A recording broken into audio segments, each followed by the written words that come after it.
time, I'd like to introduce Deborah Dean, who will introduce us to our program for today. Thank you. Good morning, everyone. It's wonderful to see the turnout here, as Julianne has said, and we appreciate your being here. We also want to note there's been one change in the schedule. Next week, George Arola will be presenting his adventure in living. Vicki Mulhern will probably be postponed until another time. I'd like to introduce this morning Frank Townsend. And Frank is quite an interesting guy. And I know Mrs. Frank back there, Marvel, hello. Marvel is a mean mahjong player. I've met her. So, and next to Margie, too. Frank Townsend, his academic career at UF spanned 26 years as a full professor in the Department of Civil and Coastal Engineering. He taught geotechnical design courses, retaining walls, deep foundations, landfill design, and ground modification, all of which just makes me shudder. He received ASTM, which is the American Association of Testing and Materials, the Hagen-Togler, and later the Dudley Award for 2 nationally awarded publications. In 1996, he was elected to Michigan Tech's Civil Engineering Academy. In 2006, he was selected nationally as the U.S. Geotechnical Engineering Council's Distinguished Educator. Frank's taught over 25 geotechnical engineering short courses throughout the USA and Latin America. Frank's service activities include 15 years plus as an AARP tax volunteer. For that, he gets a gold star in my book. He was a GED math tutor for Gainesville Community Ministries, another gold star. He served as an elder for Westminster Presbyterian Church. He's currently on the governing board of the Panama Canal Museum Collection at the University of Florida, and he currently is an Hammock Spanish class facilitator. Marvel and Frank's daughter and family live in the Atlanta area, where Joyce is an industrial engineer for Northside Hospital. Their son, Chad, is a graphic arts designer in New York City. Both children have undergraduate degrees from UF, then went on to earn master's degrees, Joyce at UF and Chad at Indiana University. So without further ado, here is Mr. Frank Townsend.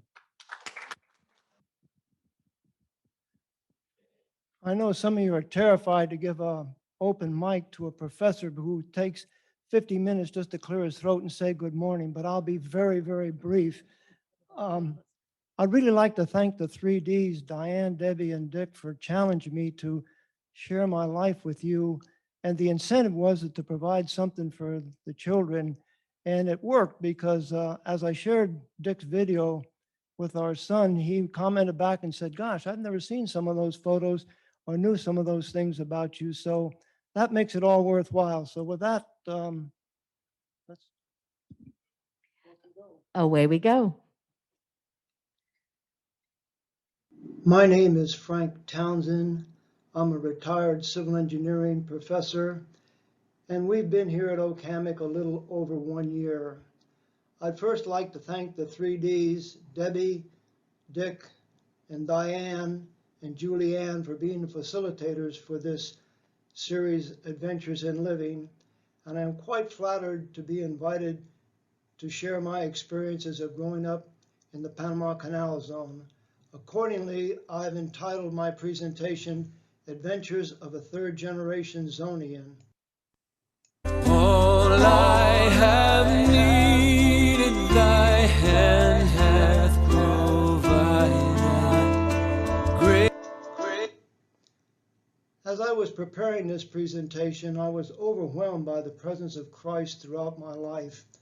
I certainly have been provided for with blessings, and through the snares and rapids of life, he has guided me.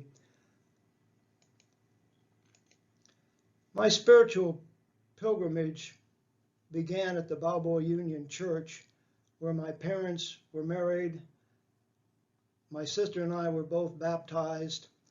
Marvel and I were married, and our daughter Joyce was baptized. However, I'm a little bit ahead of myself, so let me back up and fill in a few gaps. My story begins 36 years before I was born, when in 1904, Teddy Roosevelt and the U.S. Congress decided to complete the failed Panama Canal. It was the moonshot of its time, and it would take them 10 years to complete the canal in 1914.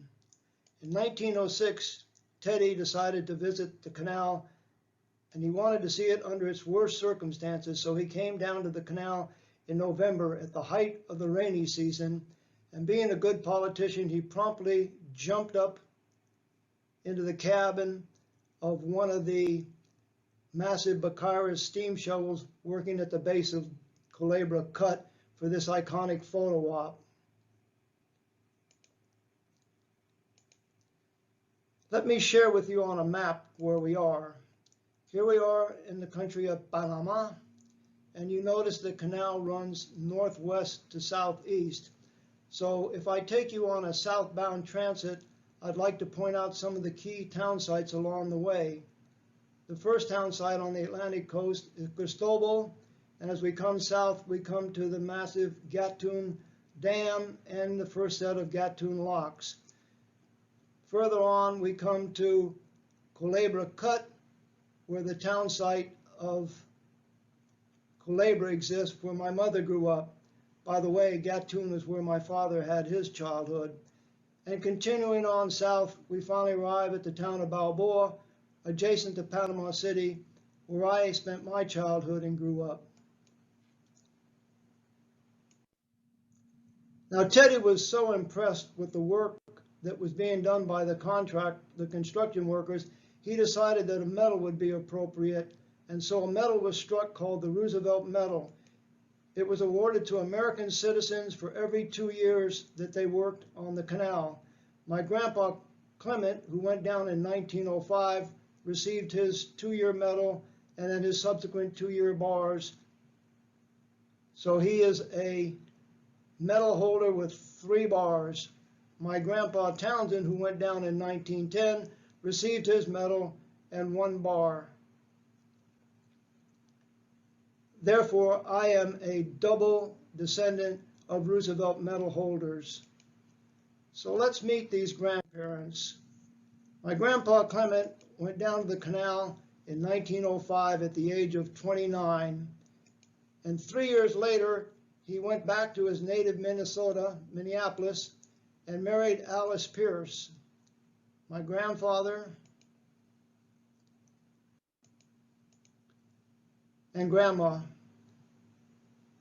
Now, I have to truly admire Grandma Clement, because being married in the wintertime in Minneapolis, they then took a train to New York City and caught a steamer which carried them down to Colan. And I can't imagine the shock she must have felt when she stepped off that steamer and got her first exposure to Panama's heat and humidity. Fortunately, it was dry season, and which mitigated some of the humidity a little bit. From there, they got on a train and made their way to the campsite of Culebra, located high on the banks of Culebra Cut. And there she would get her first acquaintance with government quarters. The town site of Culebra was the official headquarters of the Canal Commission during construction. She would have to get used to her government quarters, how to find food in the commissary, and I'm sure that being a construction town site, she would have to get used to the screech and the whistle of the spoiled trains and the steam shovels working at the cut, the chatter of the star drills as they drilled their dynamite holes, and the occasional whoop of a dynamite blast.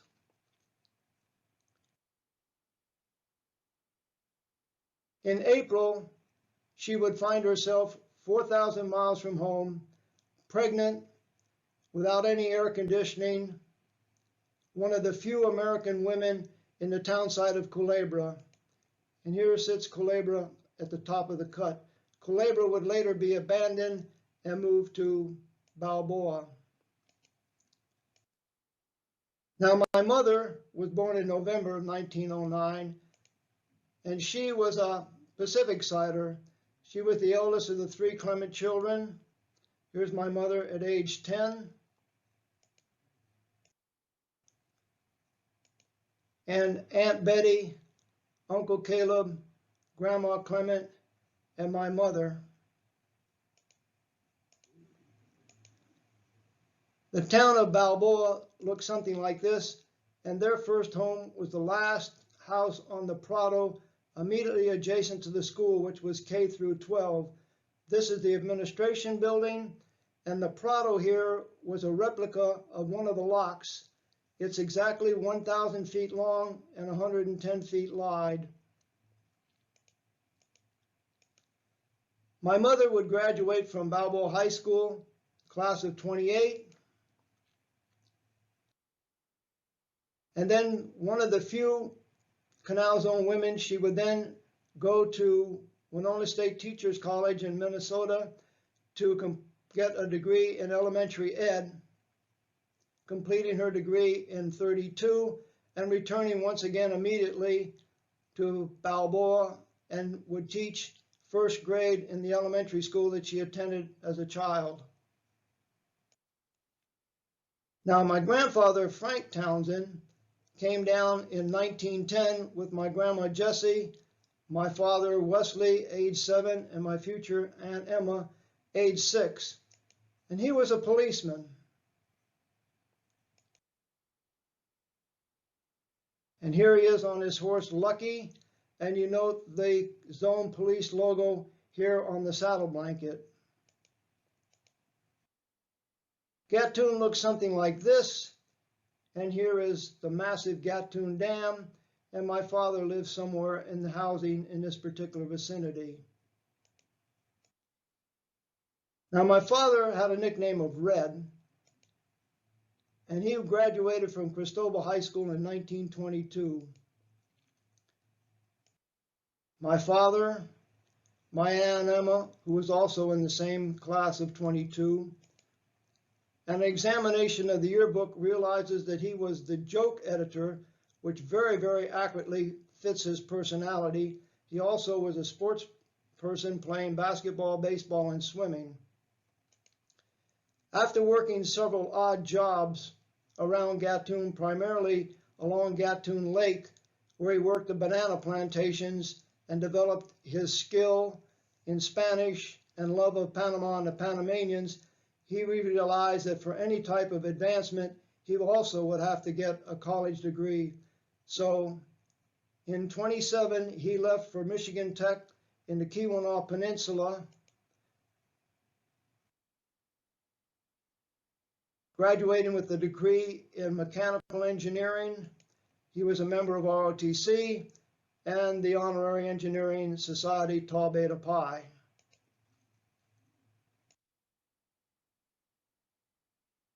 In 38, my parents married at Balboa Union Church, where I presume they met. So, I was born in November 1940. I suspect I'm a carnival baby because carnival was in February that year. I'll leave the mathematics to you. My sister Sydney followed 3 years later in December of 43. We lived in a 4-family house, my sister, myself, my mom, and my dad. And at age 3, I became a poster child.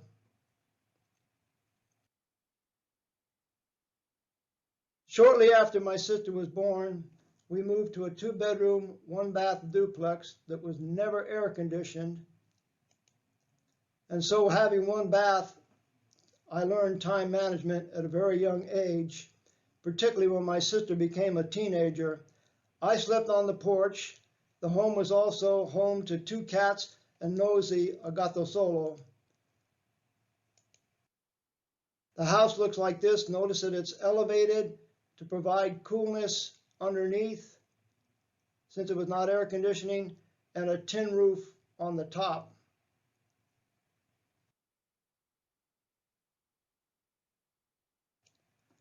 My room was here on the porch, just provided by a simple partition.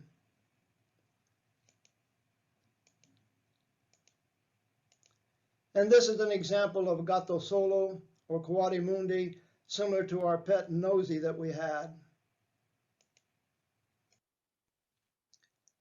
Now, life as a zone kid at latitude 9 was heaven. The temperature hovered around 85 degrees. The rainy season was an afternoon deluge, and the dry season was blue skies with trade winds. And the old Calypso reminds us that half the year the sun would shine, the other half it would rain hard. It was the best place to play as the jungle was your backyard. And people wonder how I live in a place so great. Ah, yes, man, that was life on Mango Street. This is the picture of the cut looking north and the guayacán, which comes out in dry season in full bloom. This is the town site of Balboa, where I was raised, and this is Balboa Union Church here. The tide is out. This is the Bridge of the Americas.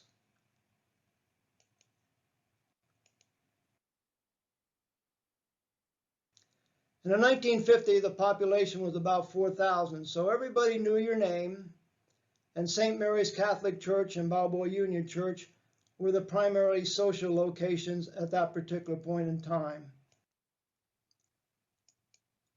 Well, my father was a bushman, and his legacy was one of the jungle, Spanish, Panamanians, food and music, and he worked in the section of surveys, which was a mixture of survey crews of Panamanians and West Indians who were my father's friends. And this gave him a perfect excuse to roam the jungles, checking out watersheds and placing boundary markers.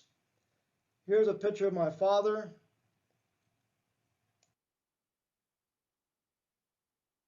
Here's a picture of Red with his friends, the West Indians and Panamanians, and a Choco Indian by the name of Tony. This is the legacy that I received, the friendship and the warmth of the West Indians and Panamanians, and an understanding of Spanish. Well, my father found a perfect excuse to spend the night in the jungle hammock, and scouting was a major activity for me as I progressed through the ranks from Cub Scout to Eagle. Here I am at a very tender age trying to start a fire with a magnifying glass. We had an international feeling among us, and these are the Panamanian Scouts, our brother troop, and ourselves as the Americans, and this was a project we had of a Christmas food drive. Panamanian Scouts with the Panamanian flag, the American Scouts, here I am with the American flag, and of course Santa Claus in the middle is my father.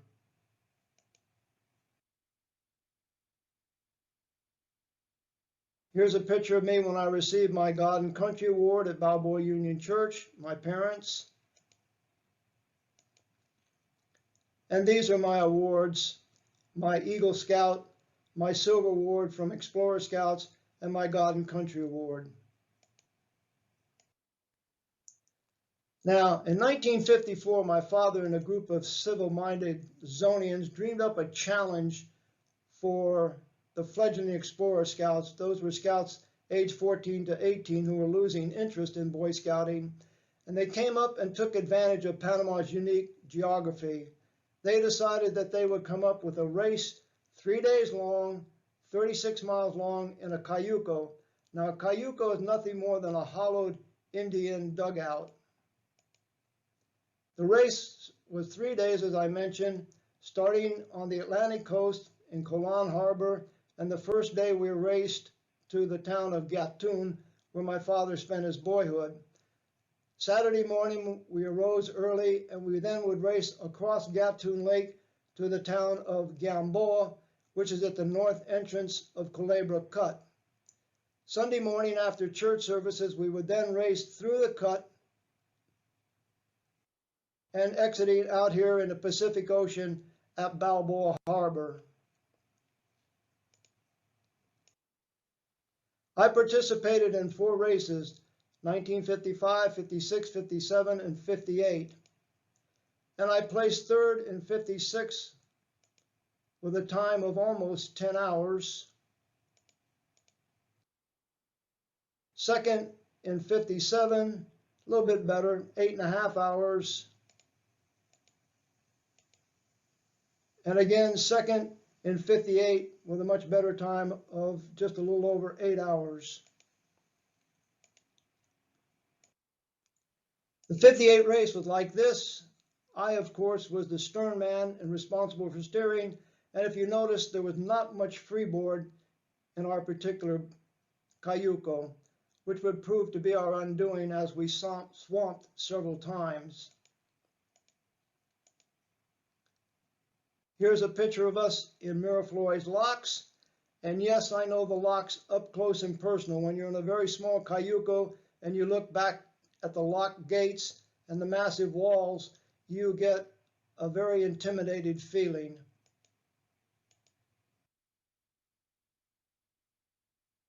Our 2nd place ribbon, my father, myself, and my 3 crewmates.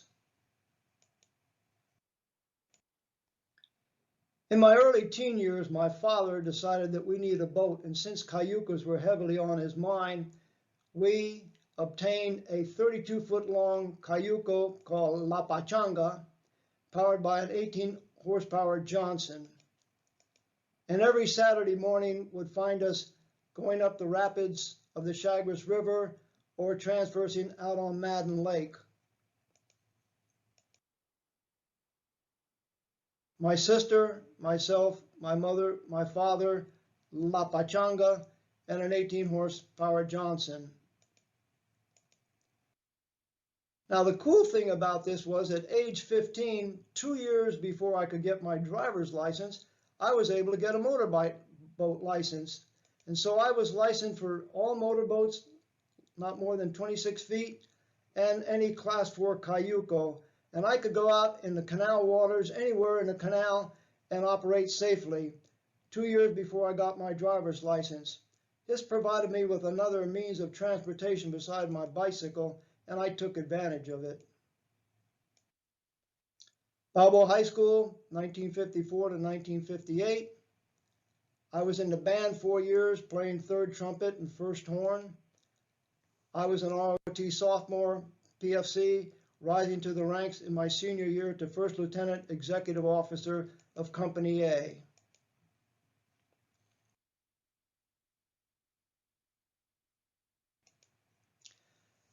Rifle team was my main interest in ROTC, and I was co-captain my senior year of the rifle team. In 56, we won or placed 3rd in the Hearst Trophy, which was a nationwide competition with the United States, and it was pretty cool for a very small school, Balboa, to place 3rd in a national event. So here's a very young Frank Townsend as a member of the rifle team. My graduation year, and you can read my accolades of what I did, my graduation high school picture.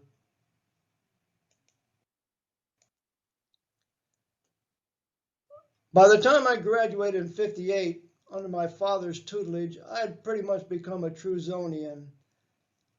For me, a Zonian is a rich blend or mixture of 3 very, very distinct cultures. And let me explain. The United States American culture, the West Indian culture, and of course the Panamanian Latino culture. In the United States, English was my mother tongue, and our education was comparable to that of the United States. The Pledge of Allegiance recited each morning in elementary school. For cuisine, we ate hamburgers, French fries, milkshakes, PJ&B, as much as any Americans would do. And of course, the sock hop dances after the football games on Friday night were Elvis. You ain't nothing but a hound dog, the cry an old time. You make it look rockin', choppin', rollin', sloppin', even strollin' at the hop. Chances are, 'cause I wear a silly grin. These are the songs that still draw me to the dance floor and remind me of my childhood. Now, the West Indian, for background, a large numbers of West Indians came to the canal construction, primarily from Barbados, and they did the backbreaking work that made the canal, and thus they have my many thanks. While many returned after construction in 1914 and completion, many remained in the canal zone. Here's a boatload of Barbadians coming to the canal in the workforce. Here's a picture of a dynamite crew. You can see the wooden poles used to push the dynamite down the holes. You can see the wooden boxes of the dynamite. And so it was the West Indians that were doing the backbreaking labor and hazardous work required for the canal. Now, when my parents married in 1938, they hired a buxom single mom Jamaican domestic named Amy Lewis. And then I was born in 1940, and Amy took care of me and raised me and loved me as a son she never had. And of course, I loved her in return. Well, Amy spoke the King's English since she was an islander. As a result, when I was 3 and 4 years old, this is the way I spoke all the time because I had not been to kindergarten. And Amy took care of us and she taught us many things. She introduced us to the West Indian cuisine of pigeon peas and rice, cocoa rice, plantain and cocoa and sorrel, a red drink that you have at Christmas time.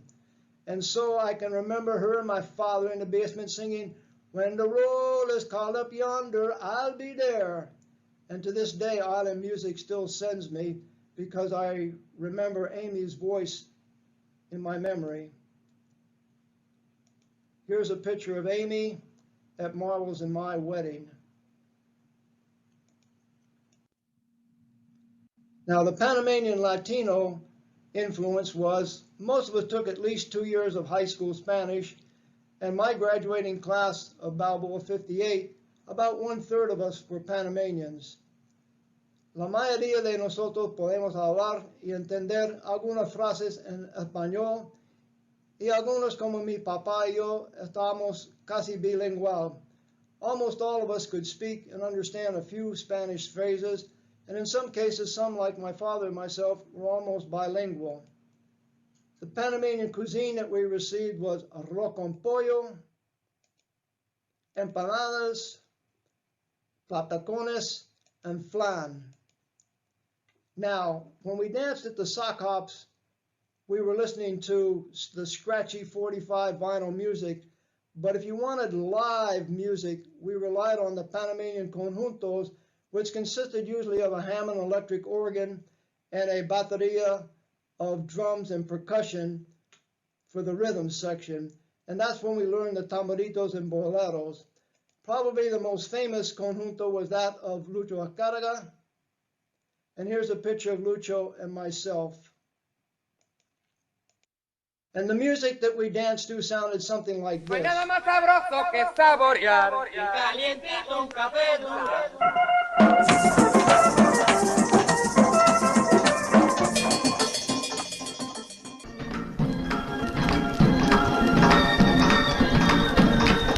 Panameño, ay panameño, panameño, vida mía.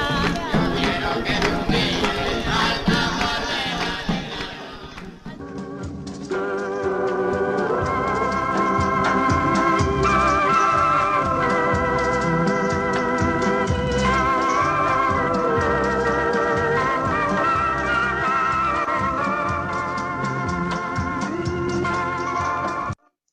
Ah, there's nothing like a dreamy bolero of Panama Viejo to draw me to the dance floor.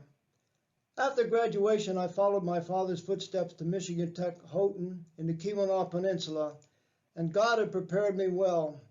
For I know the plans I have for you, declares the Lord, plans to prosper you and not to harm you, plans to give you hope and a future. So true in my case. When I was at Michigan Tech, I experienced my first snowfall at age 17, and I found that snow was very, very overrated. It's cold, my ears stung, my nose dripped, and I never could find in the 4 years I was there any warm clothes. Michigan Tech at wintertime in the Upper Peninsula.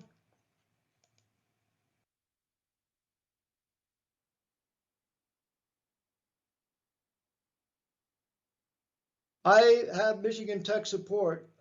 I received in-state tuition, so I'm thankful to the Michigan taxpayers, and I had an ROTC stipend to help pay my expenses. I also was a dorm resident advisor, which provided room and board, and I worked the early morning cafeteria shift. And so I am very, very much reminded that all I have needed, thy hand hath provided. Great is thy faithfulness, Lord, unto me. My accolades at Michigan Tech were I was a rifle team letterman on both the varsity team and the Army ROTC team. I was a distinguished military graduate. I was a member of Chi Epsilon Honorary Civil Engineering Society, and I was elected to Who's Who among American colleges and universities. My graduation picture, my accolades from the yearbook.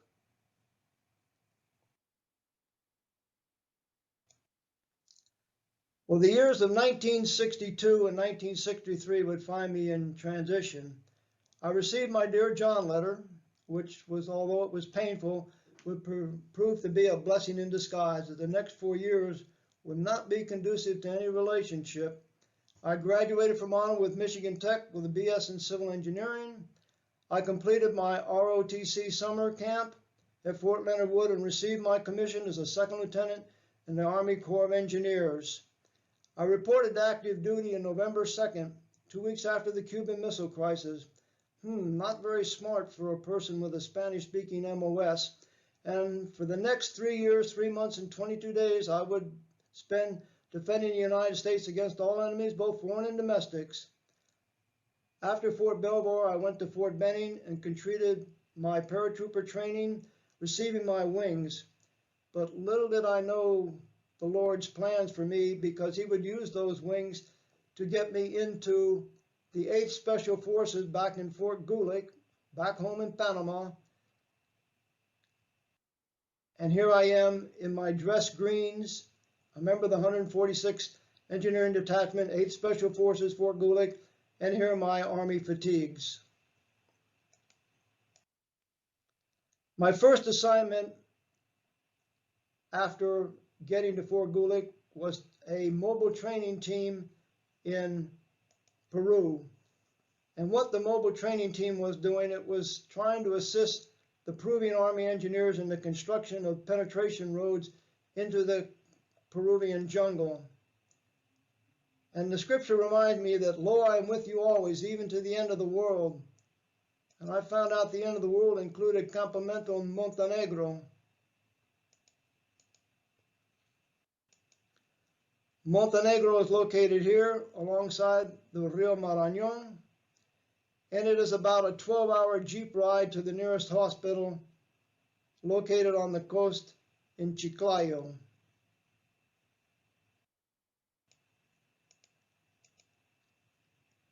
My home was this hut alongside the banks of the Rio Marañón. And here's a very cavalier Second Lieutenant Frank Townsend. Now, these are the lessons I learned in 128 days in the Peruvian jungle. First of all, I learned that God's hand was on me and carried me through sickness. Spent 4 days in a Lima hospital with some unknown fever and very many snares. The complete immersion will develop one's Spanish-speaking skills. Hot showers, flush toilets, and no mosquito netting are a real luxury. And survival on poor food is possible. Michigan Tech dorm food was a delicacy, so don't complain. Montenegro had an officer's mess where we ate eggs and weevil-infested biscuits. That gave us some extra protein. Beans and rice and tough shoe old shoe leather, meat or chicken, a soup made of smelly week-old fish, plantain, papaya, pineapple, piña, and a corn-based non-alcoholic drink called chicha morada for fluids. I found out that life was very short, hard, and cheap, and the natives along the road had very little, meager food, and they lived in huts. Here's a young girl with her baby.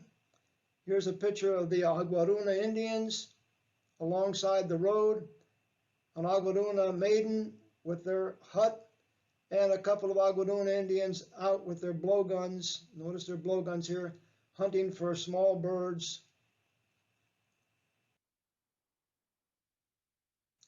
After I returned from El Peru, I was then sent to Colombia for 1 year, as this time as a leader of a mobile training team leader. And I must have done something right, because I received the Army Commendation Medal for my work in El Peru and Colombia on these mobile training teams.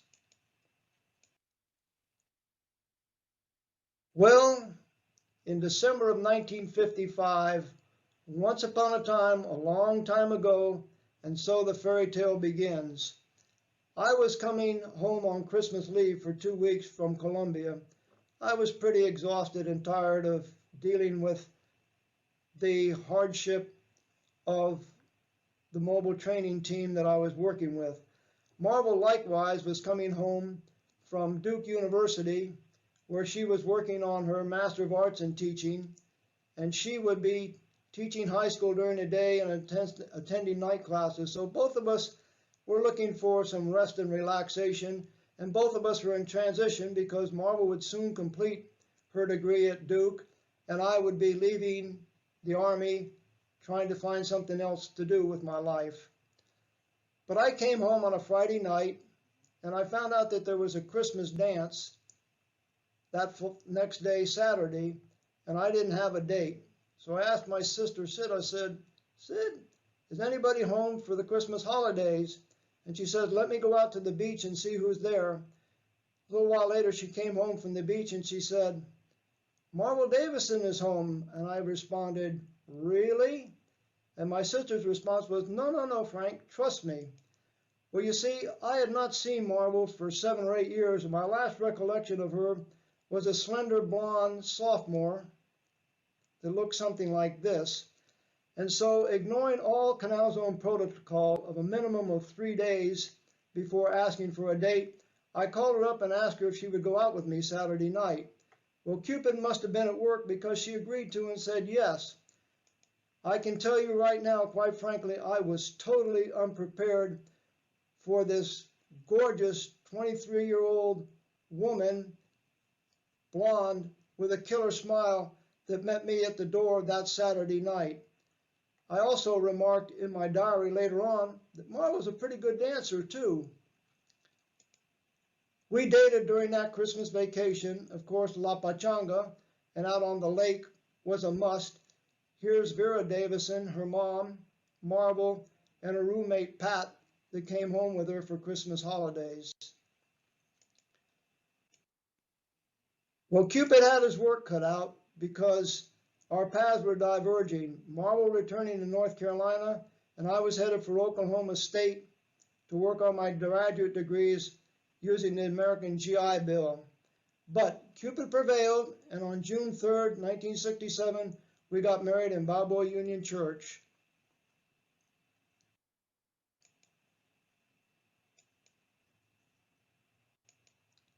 You gotta love the white gloves.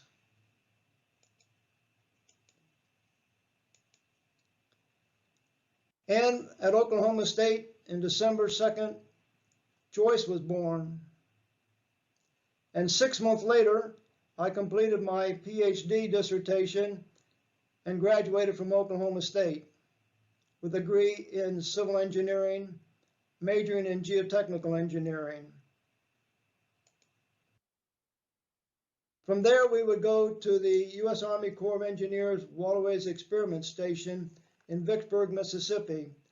Unbeknownst to me, this turned out to be God's hand at work, because at Mississippi, I was working in research, and hence research reports were required for every project we did, and not realizing the importance of publications, I turned every research report into a refereed publication. I did not realize that refereed publications had great weight in academia, so God was preparing me for my next step. In '72, Chad was born. Joyce, Marvel, Chad, myself.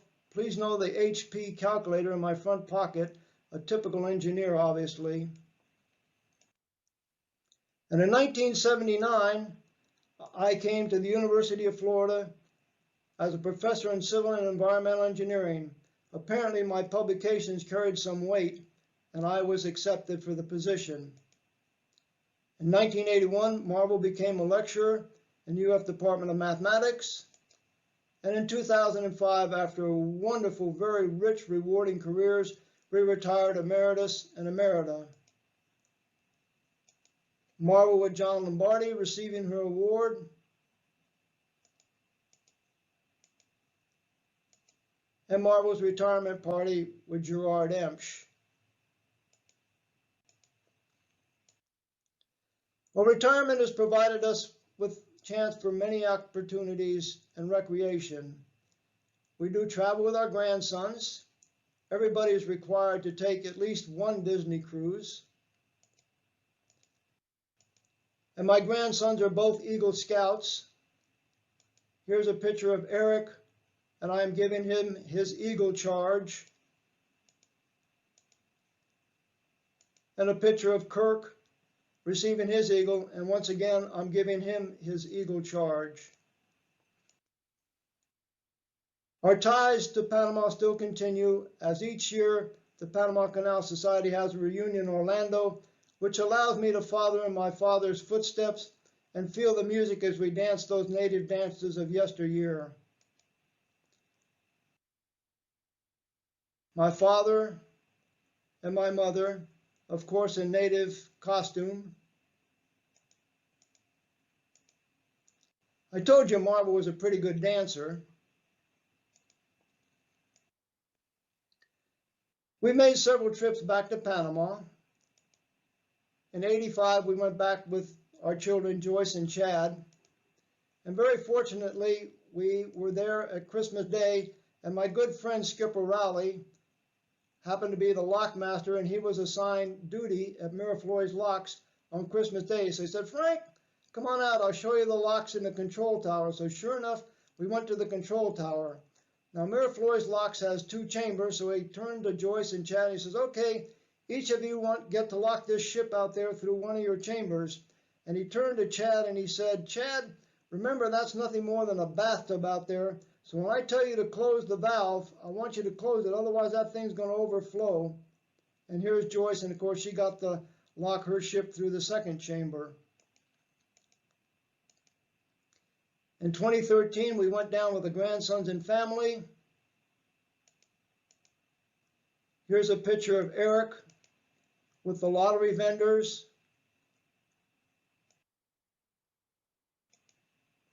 And a picture of Kirk with a complete dress, pollera native, and of course he has his hat pushed back tableño style. In 2018, on a Holland American cruise, I wanted to go back one more time, at least to see the results of the expansion. And so I am here at the entrance of Gatun Locks. And that afternoon, we returned to Fort San Lorenzo at the mouth of the Chagres River. It was a chamber of commerce, dry season day, and the wind was blowing, and it was just one of those great memories that you have in revisiting a town site or a place of your youth. In 2004, Marvel's mom, Alvira Davison, became the first assisted living resident.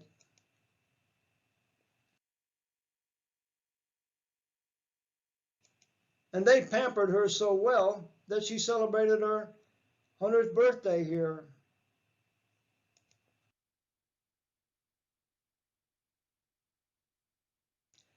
And since she was pampered so well, it was only natural that Marvel and I would soon join you here at Oak Hammock. So the fairy tale continues. Marvel and I have been happily married 54 years. We've had 2 great, wonderful UF careers. A picture of our marriage, our 50th wedding anniversary.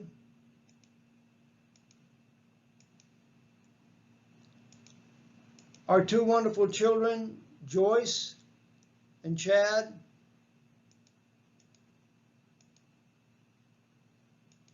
And our grandchildren, Eric and Kirk, and our daughter Joyce and her husband Carl.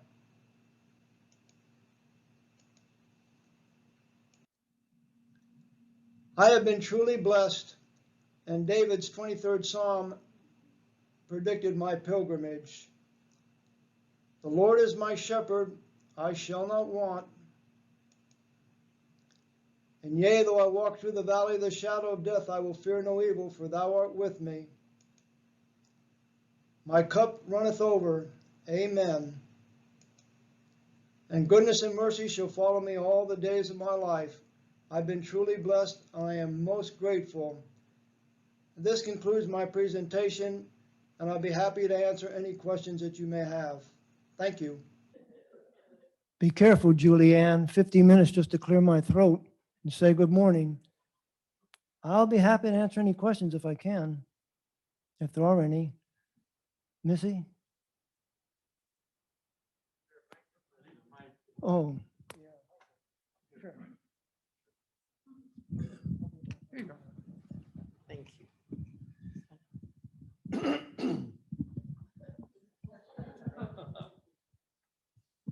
How in the world did you manage to hang on to all that stuff that you had? Their awards and the pictures and the spoons. We moved around a lot, and I never had all those things. Well, as we were preparing to come here to Oak Hammock, I discovered that you could digitize stuff. And so COVID had hit, and I spent a frantic 6 months just digitizing everything as all the albums and everything went out the door. So yeah, digitization is good. So you can expect that from an engineer. Ron? Frank, you showed a picture of the Bridge of the Americas spanning the canal. Is that part of the Pan American Highway?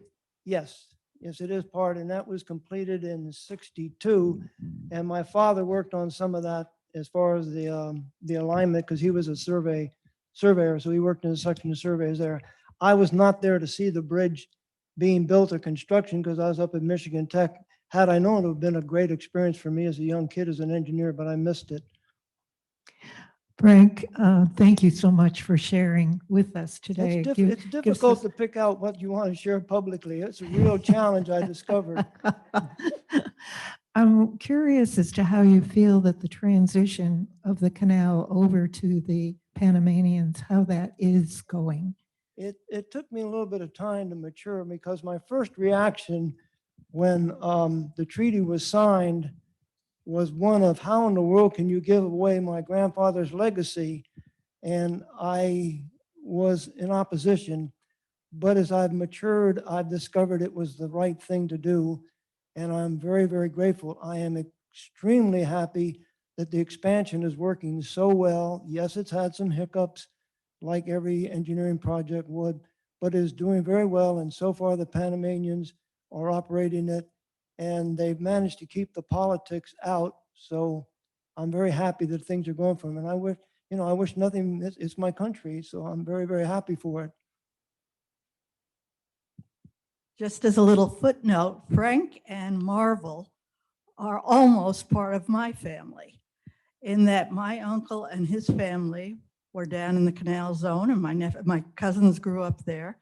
And it turns out that once they moved here to Oak Hammock, I learned that my Uncle Dunk was in their wedding.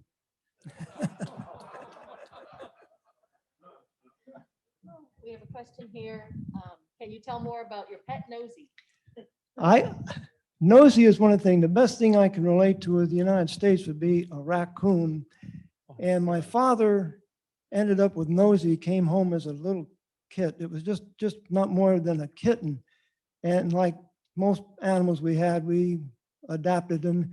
And Nosy grew up, and as long as before he became a teenager, he was great. And we called him Nosy because his nose was in everything. And it's a long story, but I can remember how one time we were at church in the evening and he got into the kitchen and destroyed the kitchen, much to my mother's chagrin. But that's another story. But when Nosy became a teenager, he became very mean. And when he was a kid, all the dogs would chase him up and down the trees. And I remember one day the dog was coming up the street and Nosy stood his ground, and the dogs ever since then would come up our side of the street and immediately cross over the other because Nosy was there. And we finally had to release him back. But Nosy was an interesting animal. There's another question. What are Well, platacones are nothing more than green fried plantain. So they're just green fried plantain. They're good with a little bit of dip or something to them, but platacones is part of the cuisine and part of the heritage. And I didn't realize it until I discovered why I'm the way I am. It's those three different cultures that have blended me and made me, and they've all stamped me with some type of influence. any other questions?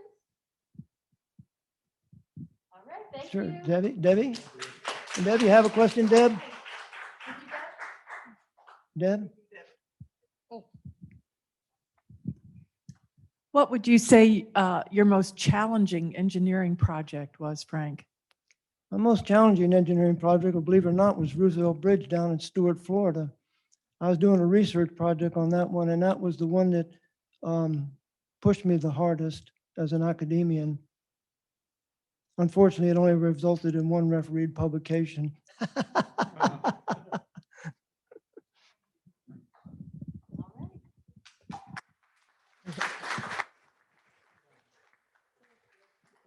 I think it's time for an Okamic dance. I want to see him dancing.